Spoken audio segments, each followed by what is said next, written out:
obviously going to hope for the best of best there. What's going on, everybody, though? Let me know who's here in the chat. I love seeing all the names and faces. I apologize for the background. They're doing some work here on the exterior of the building that I record and live stream from. But I'm no Meet Kevin, but I'll do my best Meet Kevin impression for you guys. I see Jazz is here. I see MPN is here. What's going on? Yeah, I mean, market is very rough. If you're in the green today, you're like born from the future or something, because this is rough. Okay, let me go to Webull now. We can see how the S&P 500 closes, because trading day is going to end here in about 14 minutes. And we can see right now the S&P 500 is at lows of the day, which is never good to see. You never want to close the day at a low.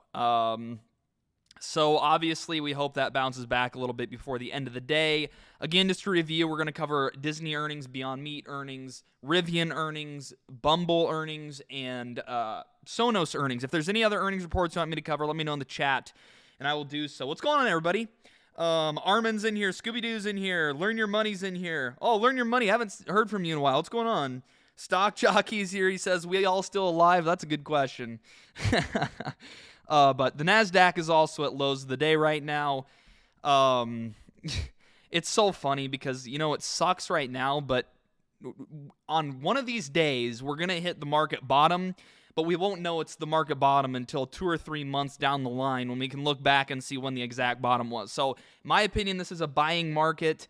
Very rough. Like, you can get stocks. Think about this. You can buy stocks right now for cheaper than you could during the COVID crash. In some cases, not all cases, but in some cases, like PayPal, you can buy cheaper than it was during the COVID crash. You can buy Netflix cheaper than it was during the COVID crash.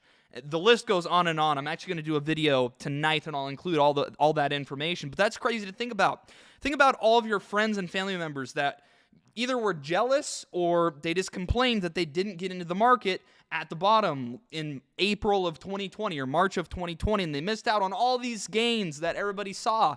Well, guess what? We're right back to square one now. We're right back to where we were at the COVID lows with a lot of stocks, if not lower, which is just mind-blowing to me. Frank says, I'm thinking about buying today. Yeah, Frank, I like that. Mark Morris says, give it up, you plonker. How's CleanSpark and Workhorse and SGBX? They're down like the rest of the market is. Not fun.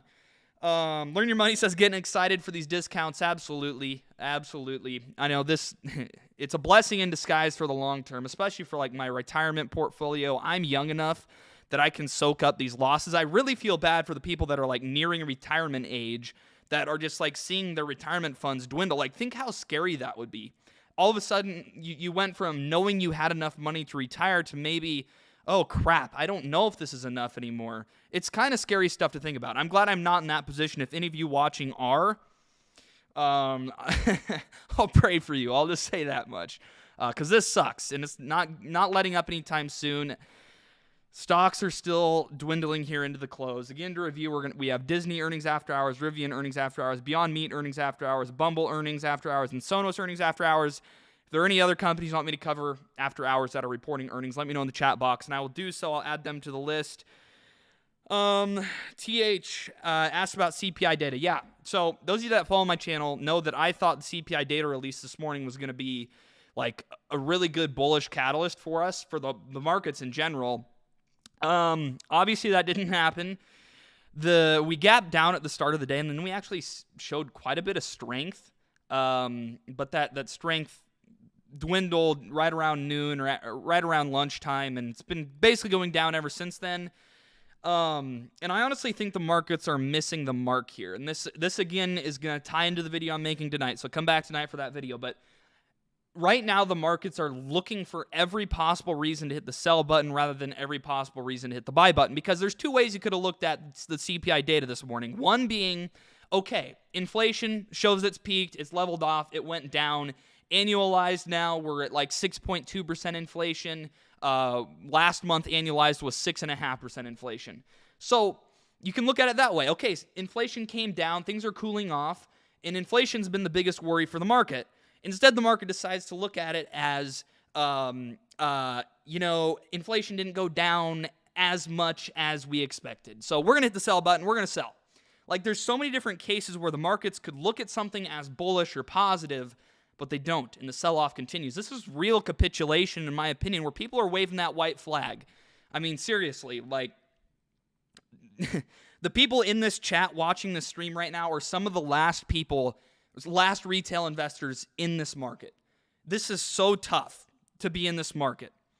It honestly is. There's nothing more to say about it. And eventually this will reverse like it always has. We have over 200 years of stock market history that's telling us that this is going to bounce back. But right now, this is probably one of the most difficult markets that the current retail investors have had to deal with. But me saying that's not going to fix anything, so I'm not going to dwell on it. I'm going to continue to buy when I can. And I think that's the smart thing to do. Buy and hold long term. And yeah, Learn Your Money said worst sentiment in 30 years. I actually looked at that. And this is like the bearish sentiment in the markets right now is basically comparable to the Great Depression in the 1930s. Like the way we've started off this year in the stock market, it hasn't been this bad basically since like 1932 and then 1939. And then maybe another couple examples in there. But seriously, we can almost compare this to the beginning of the year during the Great Depression. Crazy stuff. Small caps were leading the way today. This was a huge move for small caps. I mean, small caps were up almost over 2% today. I think they were up like 2.5%. They're going to finish the day down 2.5%. 5% intraday swing for small caps. The Nasdaq, not much different. The Nasdaq was up almost 2%. Now it's down 3%, going to finish at the lows of the day. And the S&P 500 obviously is the same story. I don't think, maybe the S&P 500 didn't really stick green like the Nasdaq and the small caps were, but still, the S&P 500 was green, if not flat, before now being down almost 2%. So this is kind of crazy. I'm going to switch over to my Google screen because I want to look at valuations with you guys. Let's really break down what's going on in the markets right now. I've done this in past videos, but let me zoom out so my face doesn't block it. But when we look at this, so this is data as of yesterday, so March 10th. Looking at small cap valuations have not been this low since literally the COVID crash of 2020. And honestly, a lot of stocks valuations are lower than they were in March of 2020. Before March of 2020, you literally have to go back to the great financial crisis of 2008 and 2009 to find small cap valuations this low. And it's the same exact thing for mid caps, just not quite as extreme. Mid caps have been getting pummeled for a year and a half now, right along with small caps. Just recently, we finally saw large cap valuations coming down, which is what we needed to happen before the markets and can regroup and really rebound altogether. Looks like market closes in 6 minutes. I'll cover the market close and we'll see how things end the day. Large caps, we need them to come down. And right now, forward PE valuations on average is at a 17 for large cap companies, which is still high. However, we're getting into that reasonable range according to the last 23 years of history. I will say large cap valuations, this is yesterday's data, by the way, so not taking into consideration today's performance. I will say large cap valuations have room to fall another 5 to 10% before we really get into that value territory where I think they're really good buys. You can see, though, I mean, even if you trace this large cap valuation line across, right at 17, we're in line with what we've seen historically, but we are still a little bit elevated. And I think before things really snap back, we need those large caps to keep coming down. After a day like today, large cap valuations are going to be lower than 17 as an average forward PE. That's just the way it is. It's going to be closer to, it honestly might be closer to 16 than it is 17 after a day like today. When you get to 16, you're really getting into that range of undervalued. Like, that's really where we want to be, the 15 to 16 range. So still room to fall in my opinion. But I just wanted to kind of go through that with you briefly here. Right now, the best deals, no doubt about it, are in small caps and mid caps. Large caps still have a little bit of room to fall. The small caps and mid caps always bounce back first, and they bounce back the most. because they typically are riskier stocks, which means they have higher betas, which mean they move up and down with the market much more, which I know a lot of you guys watching this stream have experienced both ends of that. Like, high beta stocks are great when the overall stock market's going up, but they suck when the overall stock market's going down. Anyways, let's go ahead and move back to Webull because the markets are going to close here in just a few minutes. Still at lows of the day here on the S&P 500. It would be good to get some strength. I don't know what to think because I think this is, I don't know how many days in a row. Let's actually look. We've had red days here in the markets. Let's see. Let's go to the 1 month chart. So this is on the QQQ, this is our 1, 2, 3, 4, 5, 6th red day in a row. Other than a couple green days, most of our days have been red. It's really brutal. S&P 500 is going to be that actually wasn't the right chart. Let's do this again. No, I want to go to the day. I don't know. I can't figure it out. But like, we've had so many red days in a row, and if you zoom out, you can kind of see the breadth of this correction here. Back here, this on the chart right here, this is March of 2020. That drawdown we saw. This drawdown we're seeing now from highs is starting to look eerily similar to the drawdown we saw in March of 2020. Kind of crazy. Ryan says it's going to be a long time to recovery. It definitely could be. I, for one, don't believe so. I think it's going to be a pretty quick recovery. I think it's going to be another kind of V-shape like it was in March of 2020. The reason I say that is because of how much additional money has been printed into the system, but also because of the amount of short interest in the markets right now. The S&P 500, the Nasdaq, the Russell 2000, literally any benchmark you look at on any given trading day over the past few months has like 60% short interest, meaning that 60% of the volume on any given day can be attributed to short sellers, people betting against the markets. And whenever you get that much short interest in the markets, the snowball effect can start to form here, where we have one good day, forces shorts to cover. Tag together 2 good days, force more shorts to cover, and then all of a sudden you get the ball rolling. That's why I think the recovery could be pretty quick, quicker than some people anticipate. Grizzly says, I'm going down with the ship, Big Rex. Hey, Grizzly, we all are. We all are going down with the ship. But it's, it is what it is. We're all going to look back on this time period and laugh and be glad we were buying the dip. I have no doubt about it. DHS, tell Kevin I said what's up. I'm not with Kevin right now, but fun fact, Kevin did try and hire me to run his Meet Kevin Live channel. Details still being worked out, but that's definitely in the possibility for a career path for me. But that's kind of cool. Yeah, Meet Kevin DM'd me on Instagram and asked if I would want to work for him and start doing live streams and stock market content for him. Pretty cool stuff. Not sure where that's going to head, but yeah, that's why he's formed all those additional channels. He kind of wants to take on CNBC head on. Interesting. Okay, anyways, let's go back to the day chart. Again, we're going to cover Disney earnings, Rivian earnings, Beyond Meat earnings, Bumble earnings, and Sonos earnings after hours. We can check in on how they're doing before the market closes here quickly. Disney is down 2.4%, obviously to be anticipated or to be expected with how bad the markets have been. Honestly, it's better to be red going into your earnings report than it is to be green, because if you're green going into your earnings report, the market's already pricing in good results. If you're red, the markets are pricing in bad results. So if Disney comes out and reports pretty positive results, stock's probably going to go up. But, we've seen it so many times already this earnings season where stocks will go up after hours, but the next day everything crashes, and the earnings reports haven't really mattered. Anyway, so we have Disney, we have Rivian. Let's see. The markets did close. I guess I missed the close, but the markets did close. It looks like some things got a little boost here in the last couple minutes of trading. Let's see if the S&P 500 bounced a little bit. Yeah, it did a little bit at the end of the day. Not much. I mean, we still closed pretty much on the low of the day. Absolutely sucks. But we're going to keep an eye on earnings for Disney, Rivian, Beyond Meat, Bumble, and Sonos.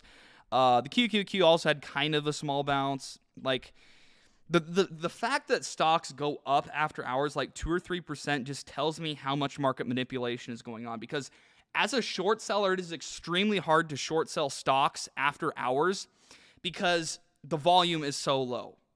It's almost impossible to short sell. That's why I think during the actual trading day is when we see like the big downfalls, because the institutions are literally shorting the crap out of this market. So let's go back to Disney. That's not Disney. Disney, I'm not sure when they come out after hours. I'm going to switch to my Google Chrome here. We'll actually see the earnings come out on Chrome better than Webull here. Okay. Let's go ahead and pull up Yahoo Finance as well so we can quickly switch between them. Disney, I don't believe has reported yet. Flat after hours. Beyond Meat, Disney was down about 2.5% today. Beyond Meat, down 14%. They're up 1% after hours right now. I don't know if that means the earnings have come in or what. If you guys see earnings, let me know in the chat, and I will get them covered for sure if I haven't pulled them up yet. Rivian, obviously red as well, down about 10% today.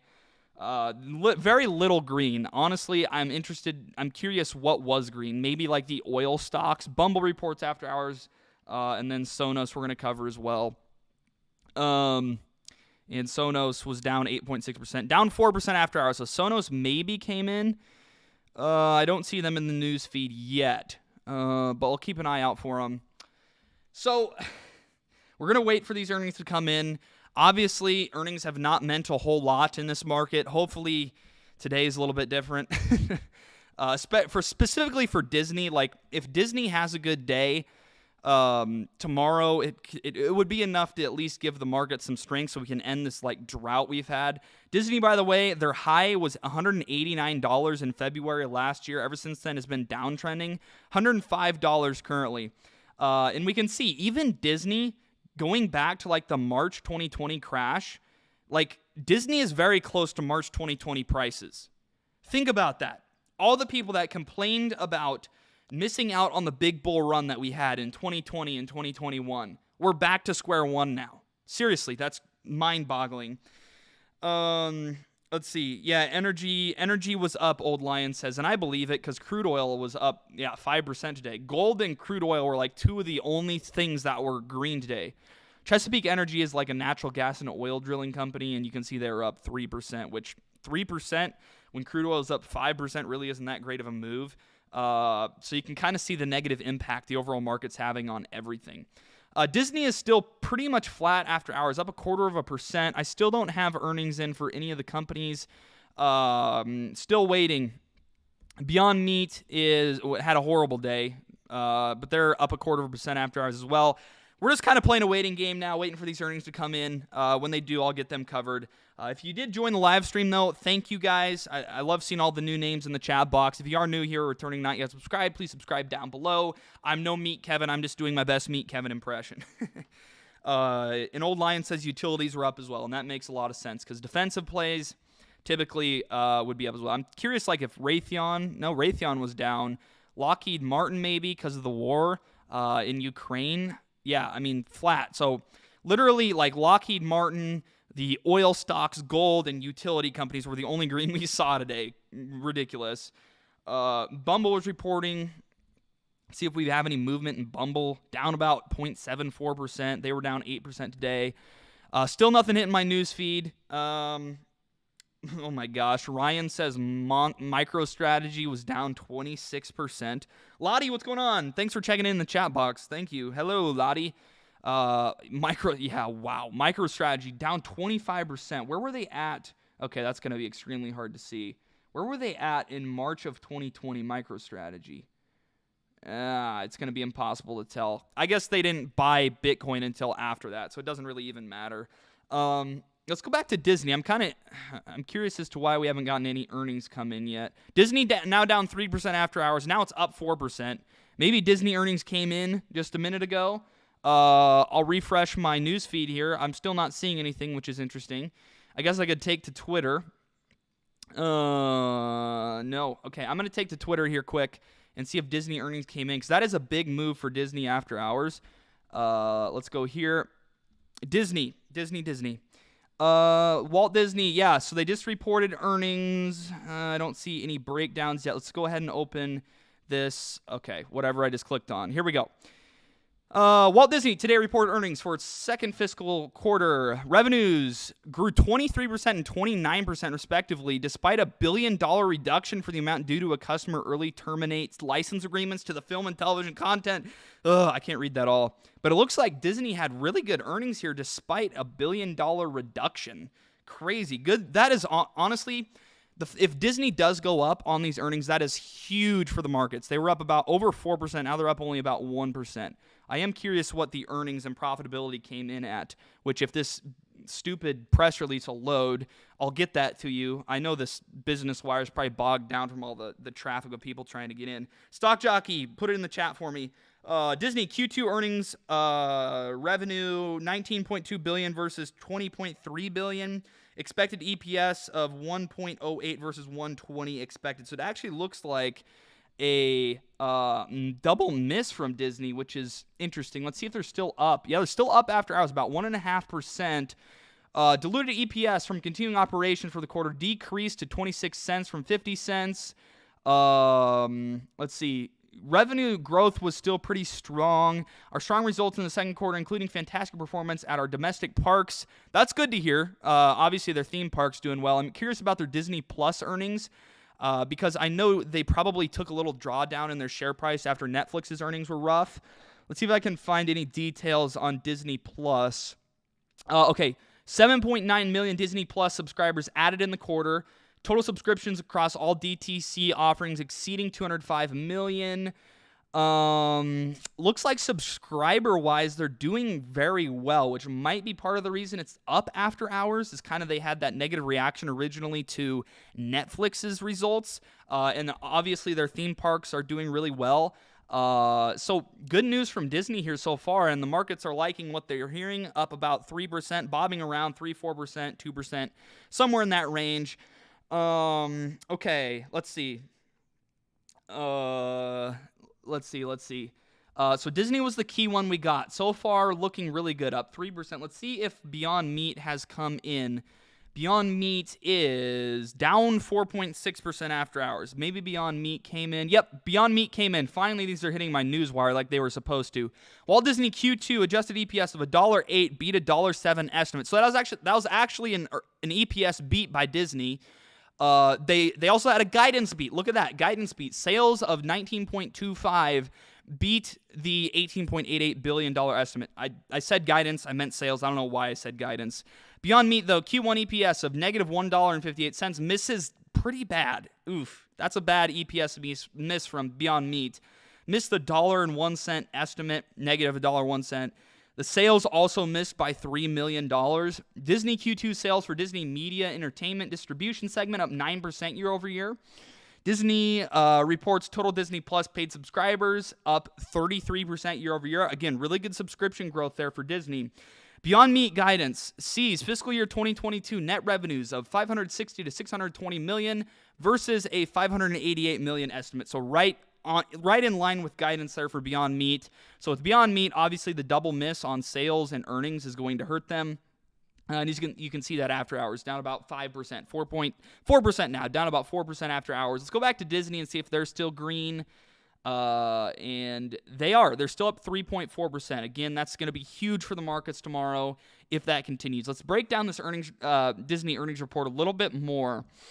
Segment revenues, Disney Media. So this is like Disney Plus, et cetera, et cetera. Basically, their services, online services. Revenue grew 9%. Disney Parks grew over 100% from last year, but that's kind of to be expected. Revenues grew 30%, driven by the recovery of the Disney Parks, obviously. Really, I mean, pretty good report here from Disney. I'll have to look into their actual 10Q when it comes out later. Paid subscribers as of April 2nd, domestically in the U.S. and Canada, 44.4 million. International, 43.2 million. And that's excluding Disney Plus. Okay,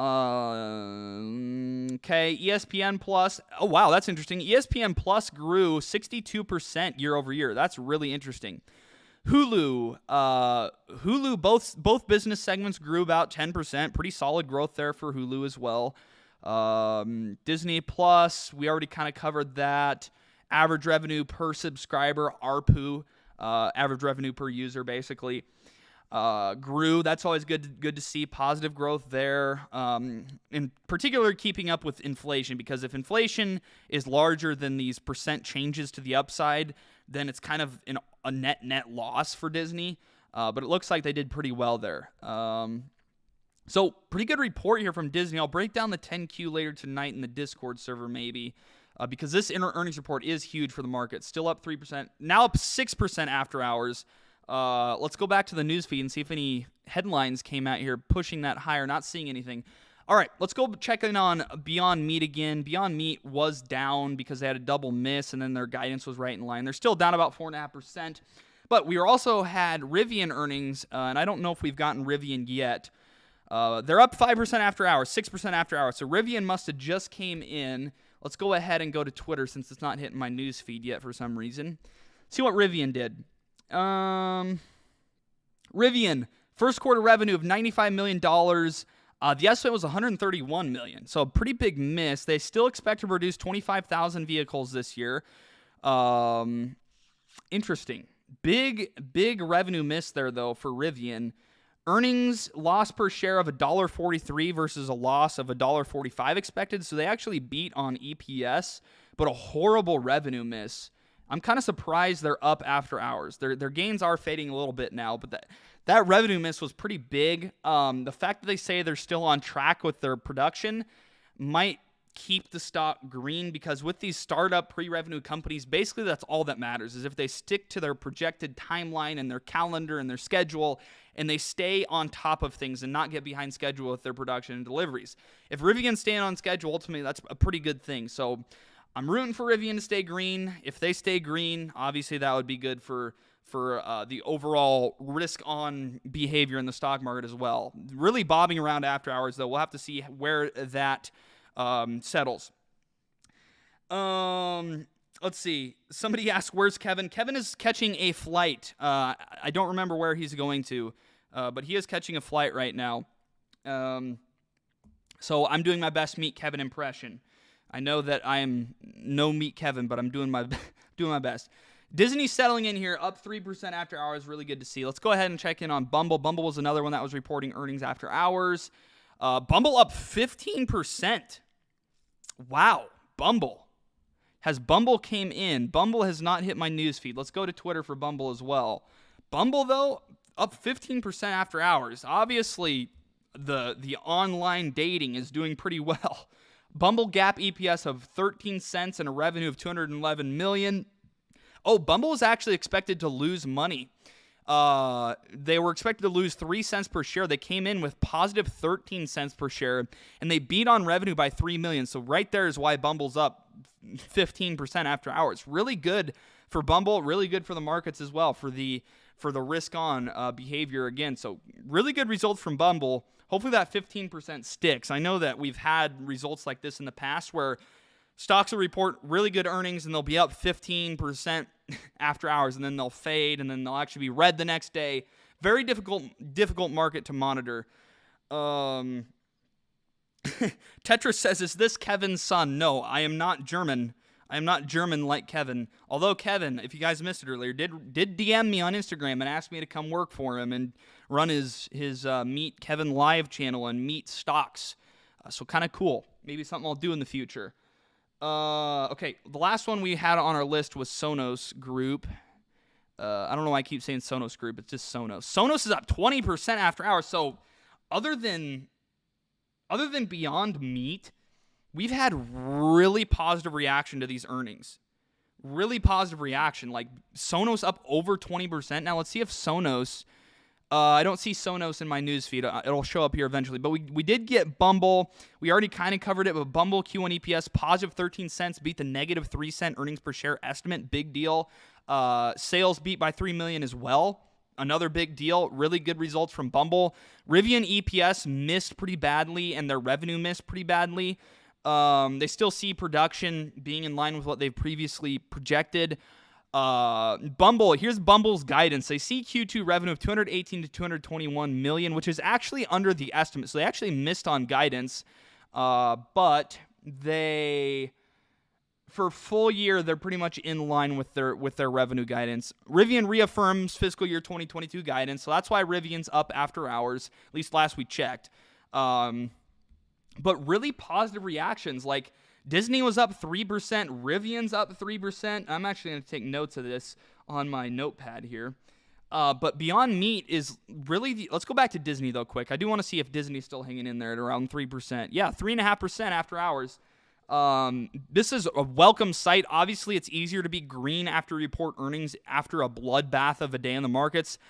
Beyond Meat is getting worse. Beyond Meat's really, really bad results. I know there was excitement about a potential McDonald's going global with their meat patties, with Beyond Meat's patties. Obviously, investors aren't liking what they're hearing. Today, now down over 25% on the day. These moves in the stock market are extreme. Like, this market is so freaking volatile. I don't know if the markets have ever been this volatile. Correct me if I'm wrong, but Bumble also up 13% after hours, and then Sonos was up 20% after hours. So Sonos must have had a big beat as well. Yeah, Sonos extending those gains up 22% now after hours. So Disney up 3% after hours, Rivian up 3% after hours, Bumble up 13% after hours, and Sonos up 22% after hours. And the one bad spot, of course, is Beyond Meat. Beyond Meat always seems to be a letdown for some reason, down 12% after hours. But all in all, this is looking good for tomorrow. I'm curious what this will do for futures. If Disney reported positive and they're up 3%, actually up 4.3% now. I didn't mean to click on that. Up 4.3% now. That's going to be a big deal because, again, the all-time high, what was it? 52-week high was $187.58. Right now, it's trading at $109.80, essentially. You can buy Disney for basically what it cost when the global economy shut down last March. How ridiculous. And let's just go to PayPal, because PayPal's the same way. I've been buying PayPal personally, especially in my Roth IRA, my retirement account. But look at PayPal. This is lower. PayPal is lower than it was in March of 2020. You can buy PayPal for cheaper than you could have when the entire global economy shut down. Ridiculous. And it's honestly, PayPal, if we look at this, is cheaper than it's been since 2018. Basically, the cheapest it's been in 4 years. Netflix, same thing.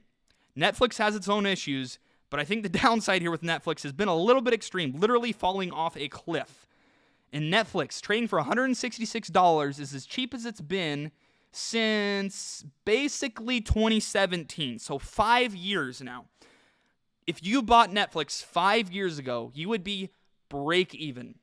After going up over 100% on your investment, you would be break even right now. That's how brutal this market is. It's insane.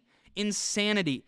But again, I keep looking on it as it's a blessing. It is a blessing. If you're buying this dip, dips don't last forever. It's actually a bear market with the Nasdaq.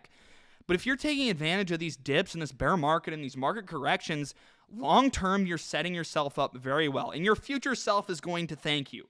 Like, I hear so many people all the time talk about, oh, if I just would have sold at the exact top and then bought at the exact bottom, what was I doing? Like, as an investor, you cannot paint yourself that perfect picture in your head.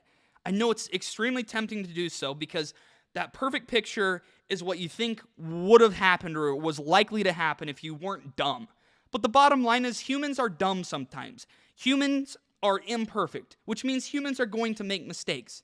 So all of a sudden, if you're trying to time the bottom or you're trying to time the top, saying things are going to go down from here or things are going to keep going lower, or I'm selling out now because I think it's a top, and then say stocks roar higher. Then all of a sudden you're stuck between a rock and a hard place. Do I buy back in higher, or do I just stay out of it and miss out on all these gains? Like, as investors, you cannot let yourself paint that perfect picture in your brain because it is so unrealistic. Every single one of the most successful investors in history is a buy and hold investor. They find deals in the markets like the ones we're seeing now. What has Warren Buffett done the last quarter? He went out and bought stocks. And he didn't just, lightly dip his toe in the water. He put tens of billions of dollars into the markets last quarter. So when perhaps the smartest and most successful investor of all time is buying, it's probably a good time for you to be buying as well. Because the fear is not going to last forever. This fear, uncertainty, and doubt is not going to last forever. So what I like to say is buy the fear while it's here. I don't need to continue to go on this tangent, but that's the way I'm kind of viewing the markets right now. Again, if you guys are new here, returning, not yet subscribed, please subscribe down below. It makes my day seeing all the new faces in the chat. Somebody says, hey, you're not Kevin. No, I'm not. I am a rip-off Kevin. I'm like the dollar store Kevin. I'm just trying my best.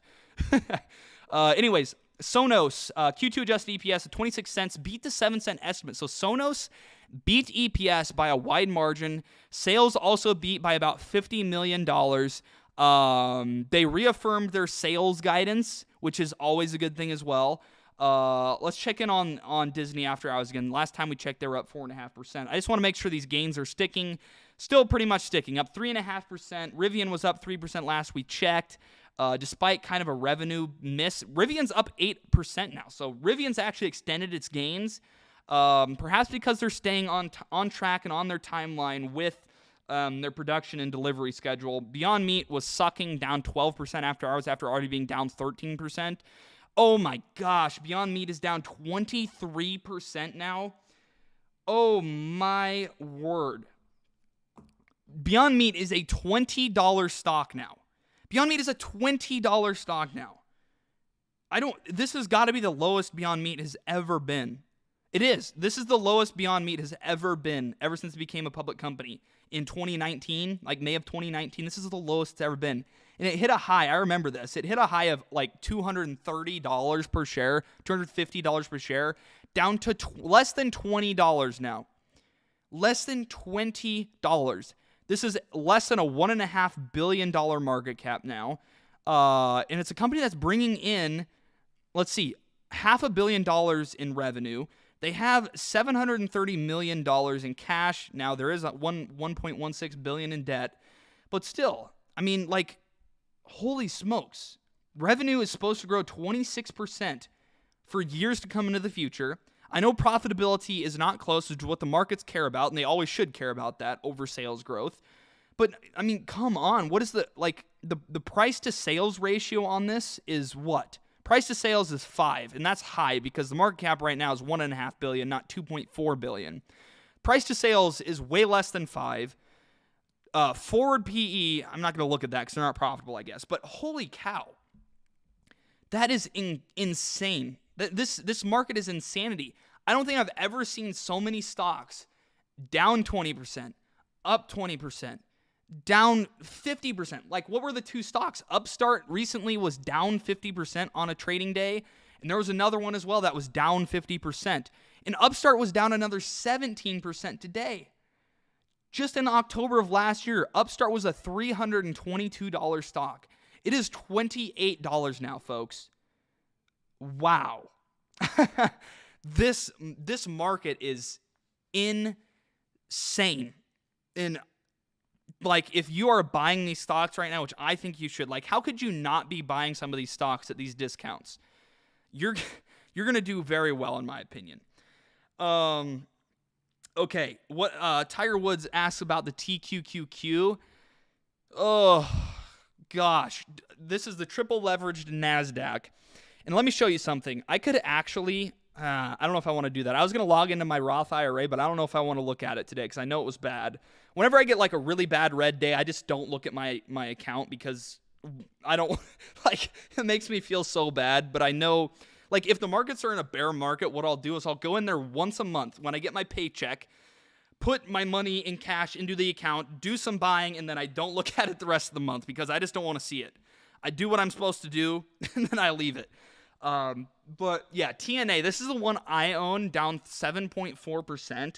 Triple leverage small caps because, again, we already covered this, but small cap valuations right now are ridiculously low. They're not going to stay this low, and I feel like small caps are going to be the first to recover, and they're going to be the quickest to recover coming out of this correction and bear market.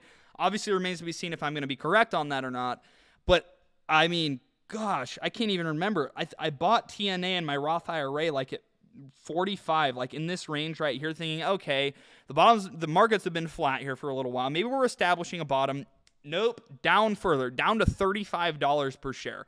And triple leveraged ETFs are very dangerous. I would not recommend I would not recommend basically anybody to get into triple leveraged ETFs, because once they go down, basically say sayonara to the money you put into them, because they're not going to recover the money you put into them. Like, I should make a video on it for the members, but like, you can go up a bunch. If the markets are doing well, triple leveraged ETFs are great, but if the markets are doing bad, these triple leveraged ETFs literally have to rebalance every single day. So they're basically taking in that loss, which means that in order, say you put $100 into a triple leveraged ETF and it goes down 50%, you basically have to return, I don't want to do the math, but like, it depends, but probably well over 100% to get your money back, because these ETFs have to rebalance every single day. It's just crazy. Ryan says Bitcoin is under 29,000 now.